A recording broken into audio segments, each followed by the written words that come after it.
రంగారెడ్డి జిల్లా Badangpet municipal corporation పరిధిలోని ముంపు ప్రాంతాల్లో మాజీ మంత్రి ఎమ్మెల్యే సబితా ఇంద్రారెడ్డి పర్యటించారు. అల్మాస్గూడ, జయశంకర్ కాలనీ, సాయినగర్ కాలనీ, స్వేచ్ఛా నివాస్ కాలనీ తదితర ప్రాంతాల్లోని వరద బాధితులను పరామర్శించారు. వారి సమస్యలు అడిగి తెలుసుకున్నారు.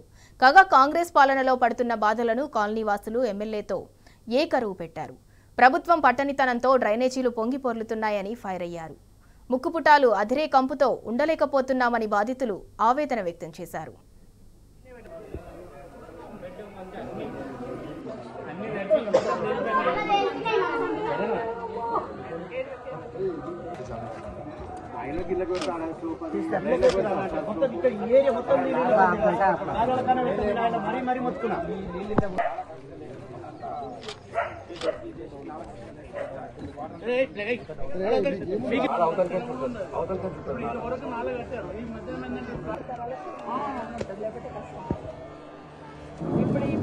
ఇప్పుడున్న నాలా ప్రకారం 1-2 ఇళ్ళు వచ్చినాయంట నాల మీద.